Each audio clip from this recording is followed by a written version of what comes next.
Bonjour à toutes et à tous et mes souhaits de bienvenue à mon écoute en ce 26 février 2026 pour cet audio lors duquel je souhaiterais donc revenir sur le préoccupant phénomène d'augmentation de la fréquence du recours à l'interruption volontaire de grossesse, à l'IVG, autrement dit à l'avortement. Recours qui est de plus en plus normatif. Il y a une normativisation catastrophique de, je dirais, cette anomalie. Et je voulais revenir plus précisément sur la cause de cela, la cause tabou, dont beaucoup se gardent bien de parler significativement, hein, autant de gens qu'il y a en fait d'intégristes en immoralisme qui ne veulent pas donc que l'urgence de la responsabilisation morale, de la moralisation de masse soit reconnue et fasse même objet de débat, soit en sujet de discussion. Donc pourquoi attendre recours à l'avortement? Alors certes, il y a des exceptions lorsqu'il y a viol, lorsqu'il y a donc grossesse involontaire suite donc à un rapport sexuel forcé. Là, effectivement, bon, il y a un débat à avoir.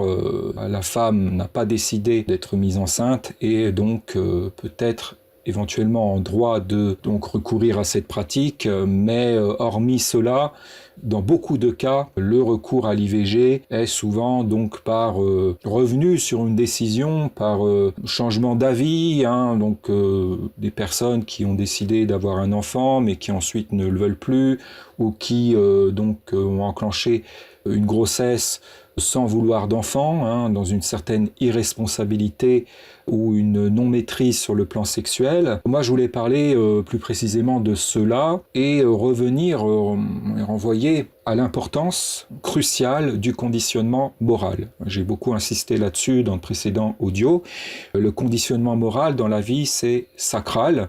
Donc j'avais parlé de l'importance de bien conditionner son estime de soi, l'estime qu'on accorde aux autres par la moralité, en deux mots, pas la moralité en un mot, hein, là, plus loin, moralité, tout simplement accorder de l'estime aux gens qui sont sages, qui se comportent bien, qui ont le sens des responsabilités, un certain sens moral, qui ont une souciance de se comporter correctement, et ce avec constance, qui ont une bonne éthique, donc une éthique morale, je précise bien, parce que, comme je l'ai redit récemment, il y a plusieurs éthiques, il y a des éthiques collectives, mais elles ne sont pas forcément morales, elles sont plus ou moins proches ou éloignées de la morale absolue, la morale universelle, la morale transcendantale, la morale objective. Donc je renvoie au réalisme moral, à la méta-éthique aussi, et donc à la transcendance des subjectivités. Hein. J'avais émis une critique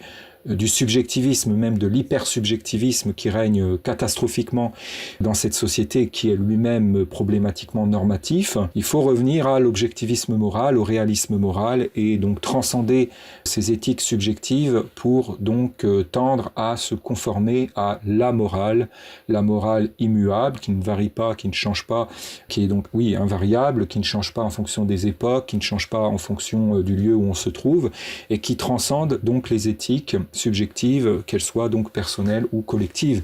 Ce n'est pas parce qu'une éthique ou un code dit moral est partagé par beaucoup de gens qu'il est moral. Donc il ne faut pas évaluer le degré de moralité de quelque chose en fonction de la massivité des gens qui l'adoptent. Ce n'est pas parce qu'un principe ou une règle est adoptée par beaucoup de gens, voire même la majorité, que cette règle ou ce principe est moral forcément. Donc il faut sortir du quantitativisme et revenir donc à l'objectivisme moral. Je renvoie à l'importance de conditionner donc raisonnablement, justement, intelligemment son estime de soi, l'estime qu'on accorde aux autres, donc estimer proportionnellement au degré de moralité, d'où l'importance d'avoir une certaine lucidité, de bien discerner bien et mal, d'avoir un sens du discernement. Forcément, cela implique donc de bien conditionner ses relations, donc entretenir des relations, que ce soit amicales ou d'autres natures, donc avec des gens qui sont de bonne éthique, qui ont donc un certain sens de la sagesse, un certain sens moral,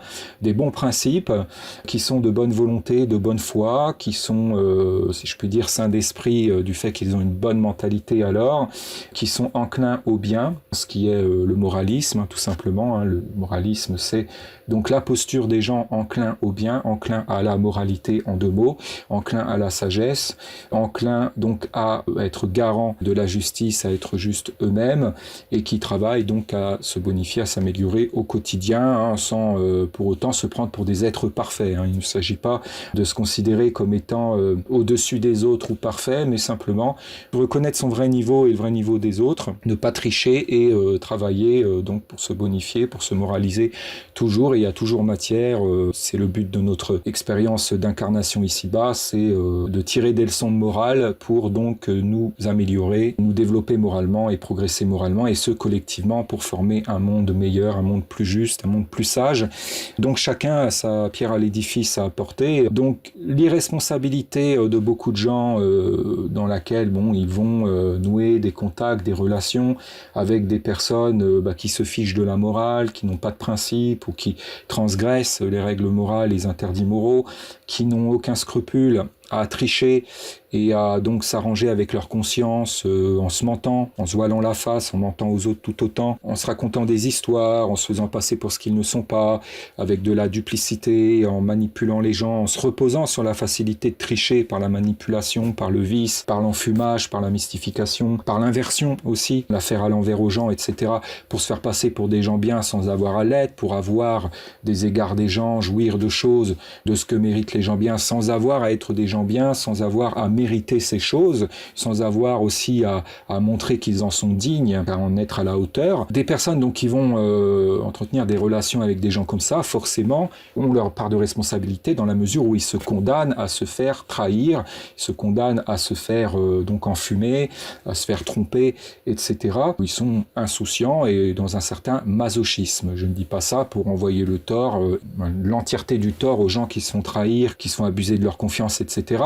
Mais plus on est vigilant en matière de conditionnement moral, et mieux on conditionne donc son estime, ses relations, sa confiance, son amour, les dons qu'on fait aux autres, etc. par de la moralité en 2 mots, plus on diminue en fait le risque de se faire tromper, de se faire trahir, mais ça implique d'avoir un certain esprit critique, d'être vigilant, d'avoir un bon sens du discernement et un bon esprit d'analyse, et d'arriver donc à bien cerner les gens, à avoir le courage en fait de maintenir, de fournir constamment ces efforts qu'implique donc le discernement, qu'implique le fait de bien cerner. Il y a beaucoup de gens changeants dans cette société, donc il faut revoir ses opinions, il faut donc analyser les situations, observer, prendre recul, passer au crible de l'esprit critique. Finalement, beaucoup aussi d'efforts spirituels, si je puis dire, d'esprit, que beaucoup de gens ne sont pas prêts en l'état à fournir par leur, il faut dire, il y a beaucoup de gens qui sont feignants par leur fainéantise, beaucoup de gens partisans du moindre effort qui se laissent aller à la facilité donc de l'immoralité et la facilité de se persuader en fait que l'immoralité serait morale et que s'y laisser aller serait raisonnable, voilà, et puis dire merde à la morale en donc se fichant des règles et puis en nouant en relation avec un peu n'importe qui, en faisant un peu n'importe quoi. Donc là-dedans, beaucoup de gens donc vivent en irresponsables, en profanes pourrait-on dire aussi, vont entretenir des relations notamment intimes avec des gens qui ne sont pas de confiance, des gens aussi qui, du fait qu'ils se fichent de la morale, qui ne sont pas disciplinés, qui ne veulent pas l'être, qui détestent le concept même de disciplination morale, des gens qui ne travaillent pas à se maîtriser et qui ne se maîtrisent pas et qui partent dans des excès, font n'importe quoi, sont un peu nos limites, même beaucoup, transgressistes même, et voilà, en entretenant des relations et jusqu'à des relations intimes avec ce genre de personnes, certaines femmes, je ne généralise pas, je dis pas toutes, il y en a heureusement qui sont morales, qui sont sérieuses, mais certaines se retrouvent donc à coïter avec donc des mecs qui ne se maîtrisent pas, qui ne se contrôlent pas, et qui donc, n'ayant pas de contrôle, notamment lors du rapport sexuel, vont les mettre enceintes, puisqu'il y a aussi ce culte de l'incontinence séminale, avec le côté profanation profanation, notamment du corps, j'avais déjà parlé, côté profanation du corps de la femme. Beaucoup de pervers qui ont pour concept dans leur coucherie de souiller les femmes, etc., de faire n'importe quoi, notamment aussi avec leur sperme, etc. Et donc toute cette inconduite, toute cette irresponsabilité, cette insouciance, ce grand n'importe quoi sur ce plan sexuel, forcément a parmi ses conséquences déplorables et dramatiques des grossesses involontaires. Déjà, quand on parle d'IVG, on parle donc d'interruption volontaire de grossesse, plus précisément d'interruption volontaire de grossesse involontaire, non désirée.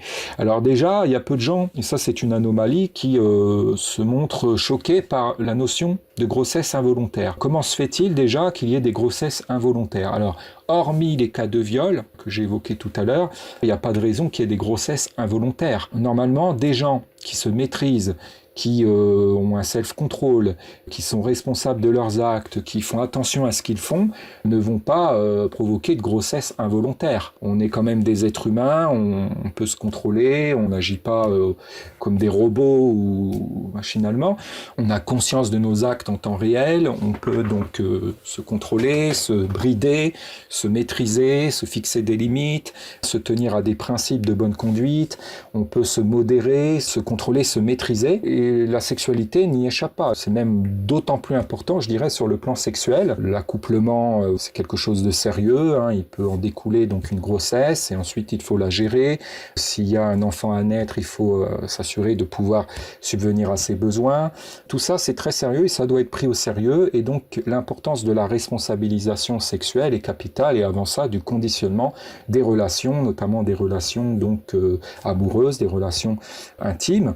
Et dans le cadre des relations intimes sur le plan sexuel, l'importance de la maîtrise est cruciale. Se maîtriser, pas seulement l'homme, la femme aussi. Je dis pas que le devoir de maîtrise, de contrôle, de responsabilisation serait l'apanage de la masculinité ou de la féminité. C'est un devoir commun des deux.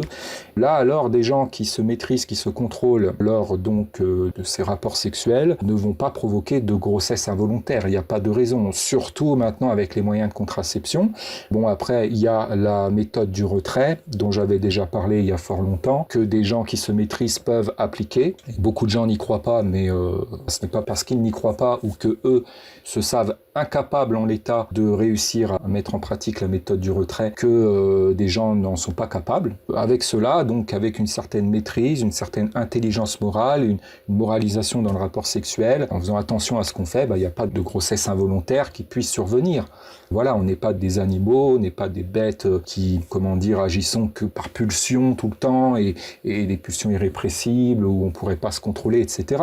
On peut se contrôler et on peut se contrôler sur le plan sexuel. Beaucoup ne veulent pas l'entendre. Il y a des gens qui ont une conception erronée de la sexualité où ils croient que la sexualité, ce serait un truc purement bestial, même chez l'homme, et puis que l'homme reviendrait à un état bestial et qu'il n'y aurait pas de maîtrise ou de contrôle qui tiennent. Ils sont pour beaucoup encore plus, si je puis dire, immoralistes ou partisans du laisser-aller et du grand n'importe quoi dans ce domaine, sous prétexte de se faire plaisir, de jouir, etc.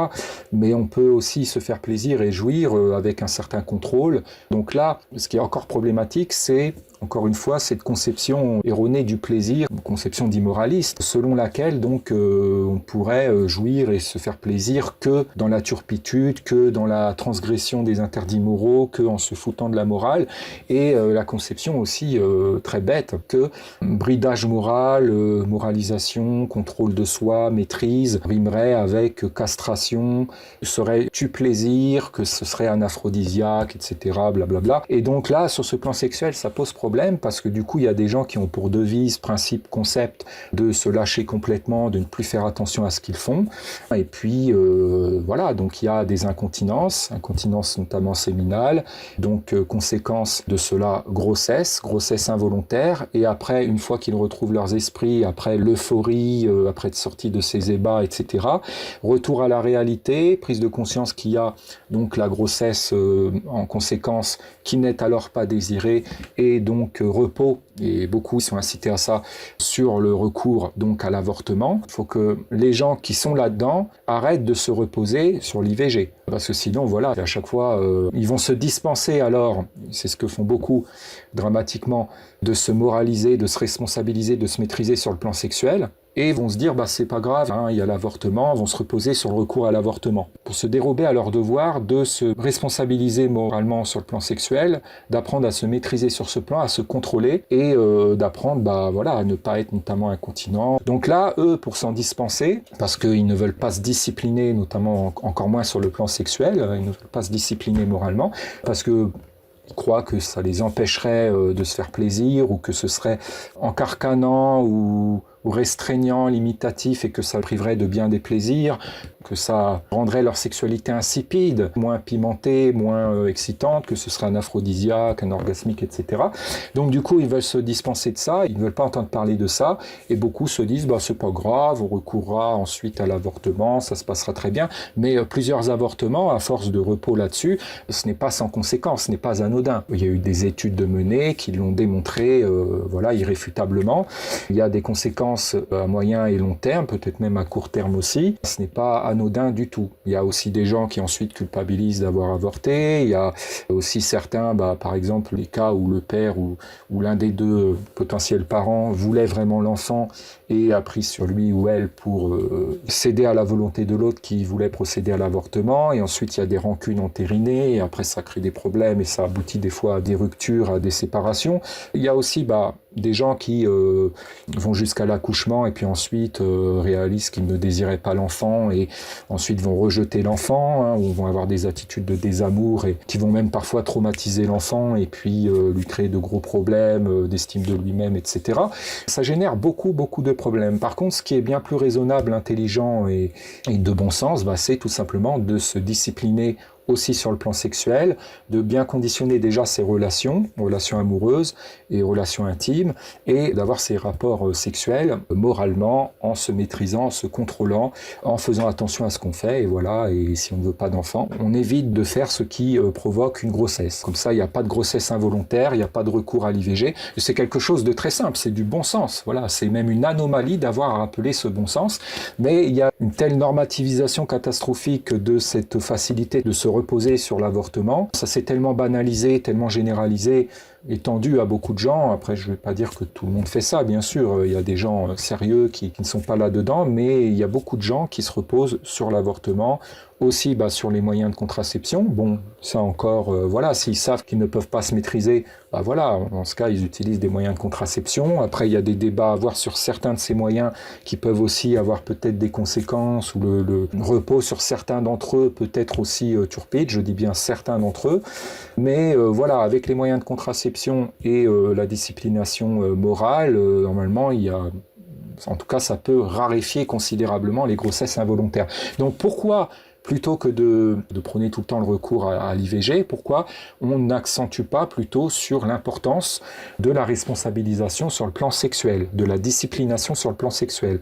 Pourquoi on ne rappelle pas le bon sens de se maîtriser sur ce plan en pensant, avant de penser à recourir à l'avortement, à éviter les grossesses involontaires. Voilà ce qui est... c'est fou d'avoir à rappeler ces évidences, à faire des audios comme ça avec des lapalissades, avec des truismes, des évidentes évidences, sur des trucs qui sont autant de bon sens. Rappeler des choses qui sont autant de bon sens. Déjà, pourquoi il y a grossesse involontaire? Hormis les cas de viol, c'est une anomalie. On a aujourd'hui des gens qui sont en couple, beaucoup de gens qui sont en couple, je dis pas que c'est le cas de tous les gens qui sont en couple, mais beaucoup, qui donc font pas attention à ce qu'ils font, sont assez irresponsables, assez barrés, notamment sur le plan sexuel, vont faire un peu n'importe quoi, et puis après, la femme tombe enceinte, et ils font croire que ça leur tombe dessus comme ça, qu'ils ne s'y attendaient pas. Non, c'est parce qu'ils n'ont pas fait attention. Certains vont plaider qu'il y a, des moyens de contraception qui s'avèrent être inefficaces, qui déçoivent, ou que des fois il y a certains problèmes qui font que, il y a quand même une grossesse de provoquer, des moyens de contraception qui montrent leurs limites, mais quoi qu'il en soit, il y a toujours un défaut de vigilance et un manque d'attention des personnes alors en faute, et qui vont donc ensuite faire les étonner et dire l'enfant est arrivé, ça nous étonne, on est les premiers étonnés, etc. Des gens qui se maîtrisent lorsque ils ont une relation sexuelle et que la femme tombe enceinte, ils ne sont pas étonnés. Ils ont provoqué la grossesse de façon volontaire, délibérée, d'un commun accord, en symbiose grandiose dans leur amour et l'enfant est désiré, voilà, tout a été fait en ce but, un rapport sexuel en plus à bonne finalité, conformément d'ailleurs à ce pourquoi les êtres humains sont sexués et peuvent donc accomplir donc des rapports sexuels, et là il n'y a pas de surprise, tout est voulu, tandis que voilà, parler de grossesse involontaire c'est déjà une anomalie. Hormis ces exceptions de recours par des femmes violées qui n'ont pas désiré l'enfant et qui, ça se comprend, ne veulent pas se voir imposer un enfant qui donc serait celui alors d'un violeur, et qui aussi ne veulent pas que l'enfant ait cette douleur morale d'avoir un père violeur, et d'être le fruit d'un viol, parce que c'est aussi terrible pour un enfant lorsqu'il naît alors de découvrir ensuite, de se voir lui être révélé qu'il est donc le fruit d'un viol, donc ça faut y penser aussi.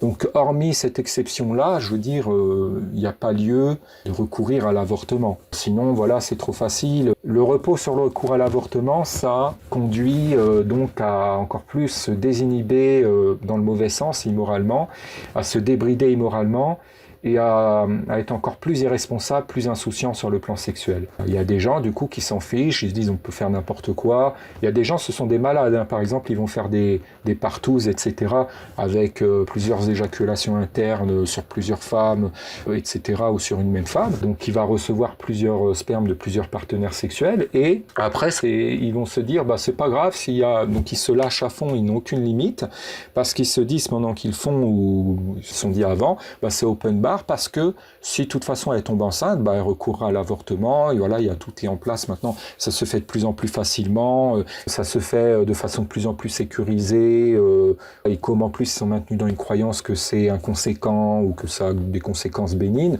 bah voilà, ils y vont. Beaucoup tiennent à ce repos sur l'avortement pour pouvoir donc se lâcher complètement sur le plan sexuel, donc oui, parce que ça va les exciter, de procéder à des éjaculations internes et de pouvoir pratiquer la sexualité comme si c'était inconséquent. C'est problématiquement que là-dedans pour beaucoup, là je parle de ceux qui sont immoralistes, hein, vraiment, c'est quasiment que par cela qu'ils conçoivent le plaisir, que là-dedans qu'ils conçoivent le plaisir et la jouissance, et ils tiennent à ce recours à l'avortement pour pouvoir continuer de se lâcher et même se lâcher encore plus sur ce plan. Voilà, nos limites, puisqu'ils sont dans ce concept, ils croient que plus c'est nos limites et plus ce serait excitant, plus ce serait jouissif. D'ailleurs, beaucoup dans leur vie sont donc très transgressistes, cherchent toujours à abolir les interdits moraux, on le voit, hein, dès qu'il y a une limite morale qui leur est fixée, dès qu'on les renvoie au concept de se brider raisonnablement, qu'on leur dit là, faut quand même pas aller trop loin, ils réagissent haineusement, ils réagissent acrimonieusement, parce que le concept de bridage moral les dérange. Pourtant,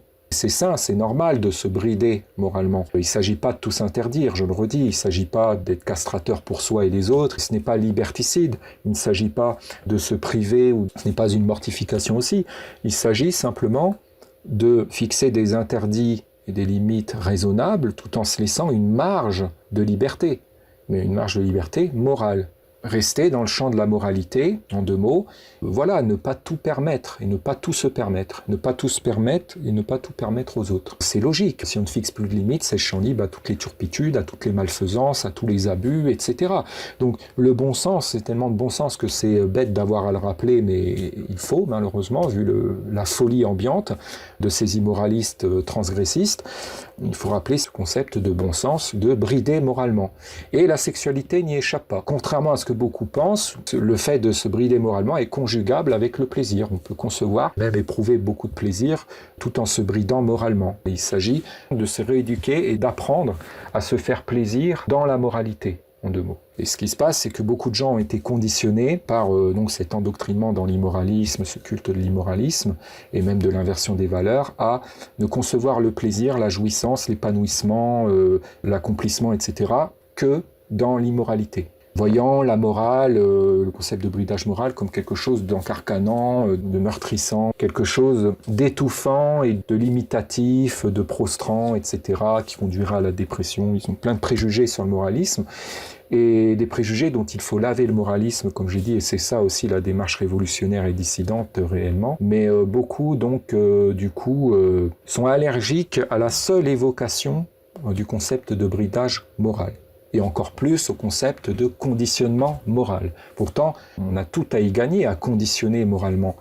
Les bonnes choses se méritent, et donc quand on a un respect des bonnes choses, lorsqu'on en mesure la valeur, la saveur, la bonté, on sait qu'elles se méritent. Plus on considère quelque chose comme bon, plus on sait que ça a de la valeur, plus on sait que c'est précieux, plus on le respecte, plus on sait que c'est sacré, et plus alors, à l'aune du respect qu'on en a, on considère que ça se mérite. Et plus donc on conditionne l'accès à cela, le fait d'en jouir, par le fait de le mériter.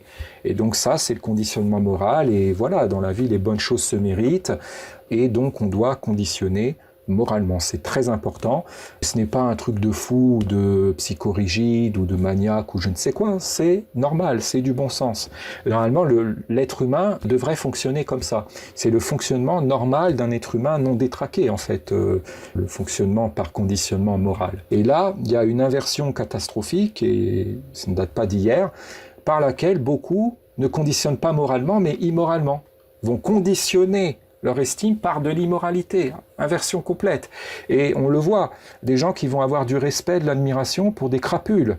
Plus une personne va être crapuleuse, immorale, barrée, portée à s'adonner à des turpitudes, aux vices, à se dépraver, va être partante pour les 400 coups dans l'immoralité, et plus ces gens vont lui accorder du respect, comme si c'était une prouesse, ou comme si ça forçait l'admiration, de transgresser les interdits moraux. C'est fou. Quand même. Donc c'est ça que j'appelle le transgressisme, notamment, qui a pris beaucoup de place dans cette société, qui s'est ancré chez beaucoup, qui même se normativise toujours plus. Des gens qui vivent comme si c'était une prouesse de dire merde à la morale, d'arriver en fait à vivre dans la transgression des interdits moraux et des règles morales, sans avoir de problème de conscience, du moins d'apparence, et sans scrupule. Parce qu'en fait, ces gens veulent tricher avec leur conscience, veulent arriver à vivre d'immoralité, voilà, et veulent faire comme si dans l'immoralité, il n'y aurait aucun problème, comme si voilà, ils n'avaient pas de problème de conscience. Mais il y a toujours finalement un fond de mauvaise conscience, il y a toujours une conscience morale qui revient, et qui vient susciter de la culpabilité, en fait. La mauvaise conscience, tel que c'est appelé par beaucoup, mais en fait, c'est un processus naturel, je le redis, au même titre qu'il y a un système immunitaire sur le plan physique, donc avec manifestation de symptômes et tout ça aussi, quand il y a des problèmes, des maladies, etc., et que ça évolue trop, et qu'il y a un risque pour l'organisme, il y a des choses, des manifestations, le corps qui nous alerte, qui nous alarme, avec des signaux, pour nous dire qu'il faut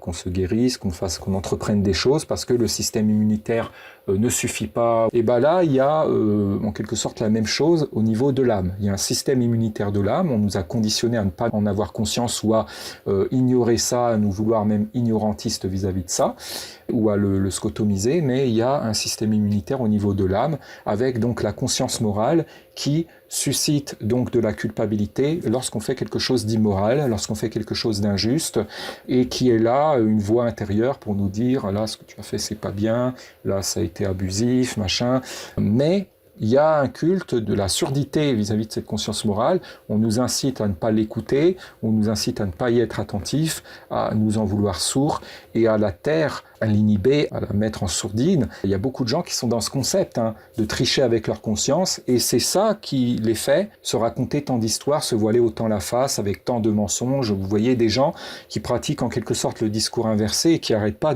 avec des mantras immoraux, de s'auto-persuader. Vous voyez le côté auto-persuasion. S'auto-persuader du contraire d'une vérité, du contraire de la réalité. Par exemple, s'ils ont fauté, ils vont s'auto-persuader qu'ils ont bien fait là où ils ont fauté, ou qu'ils ne sont pas responsables, ou que c'est un autre qui est responsable. Ils vont raconter une version des choses qui est contraire à la vérité, à la réalité factuelle, pour se persuader qu'ils ne sont pas coupables, pour essayer de chasser cette culpabilité, ou moins de la scotomiser, de la refouler, et se racontent des histoires, se trompent la tronche, trichent, essaient de s'auto-duper, de duper les autres, et trichent avec leur conscience. Beaucoup de gens qui sont du coup dans une sorte de combat contre la conscience morale, et qui croient fermement, et ça c'est une des utopies sataniques, qu'il serait possible pour l'homme de taire complètement la conscience morale. Et vous pouvez constater qu'il y a une crainte aussi intense qu'inavouée chez beaucoup de gens dans cette société, d'un réveil de la conscience morale. C'est pour ça qu'il y a autant de haine à l'égard de tout ce qui est de nature à réveiller cette conscience. Il y a toute une propagande, il y a beaucoup d'apologie, donc d'immoralité, tout ça, beaucoup de sophismes d'inverseurs pour faire passer ce qui est immoral pour moral et ce qui est moral pour immoral, un culte de l'inversion des valeurs, un culte de l'inversionnisme, une volonté même de normativiser l'inversionnisme et de faire usurper la raison par l'inversionnisme, autrement dit de faire usurper la raison par la folie. Tout ça, c'est à l'aune d'une peur incommensurable, aussi incommensurable qu'inavouée, d'un réveil moral. Ils font tout pour ridiculiser le plus possible le moralisme, tout pour ridiculiser le plus possible les gens qui ont un bon sens moral et qui vont à l'encontre de cet inversionnisme, parce qu'il y a une peur que des choses soient faites, dites, entreprises, qui soient de nature à réveiller chez la plupart des gens cette conscience morale et à l'intensifier, à la faire retentir en eux, à lui donner force, poids, et à lui donner suffisamment poids pour qu'elle prenne le dessus, le pas sur la volonté de continuer d'inverser, la volonté de continuer de se mentir. C'est pour ça qu'il y a autant de culte du mensonge et une volonté de faire monopoliser tout par le mensonge d'inversion, tout par l'immoralisme, déguisé, grimé, fardé en raison, en sagesse, etc. C'est pour ça qu'il y a autant aussi de concepts de nouvelles spiritualités, de fausses spiritualités qui s'attaquent notamment au réalisme moral, au moralisme, au manichéisme moral, etc. Parce que, en fait, il y a un conservatisme satanique à l'aune d'une trouille, d'un réveil, notamment collectif et massif, de la conscience morale. C'est pour ça qu'il y a autant de choses de faites en matière de conditionnement immoral, parce que si ce n'était pas le cas, s'il n'y avait pas cette réalité de la possibilité que la conscience morale revienne au galop et se redéveloppe suffisamment et l'emporte, s'il n'y avait pas cette trouille-là, que la conscience morale revienne au galop, il n'aurait pas besoin en permanence de faire le culte de l'immoralité, de l'immoralisme. Les gens seraient déjà suffisamment pervertis, ils seraient inversés sur le mode de l'inversion, il n'y aurait pas lieu de cultiver, de continuer de faire le culte. S'ils continuent et qu'ils veulent toujours en faire plus pour gonfler, intensifier le mensonge, le faire grossir et le rendre encore plus d'ampleur, et atrophier toujours plus le moralisme et la conscience morale, c'est bien qu'il y a une trouille d'un réveil moral, d'un sursaut de moralité, d'un réveil de la conscience morale. Alors, c'est illustré en partie dans l'œuvre Le meilleur des mondes, notamment l'adaptation filmique de 98, qui est assez qualitative. Aussi dans l'adaptation sérielle, je crois, de 2020 ou 2021, Brave New World, mais mieux dans la version de 98, je trouve.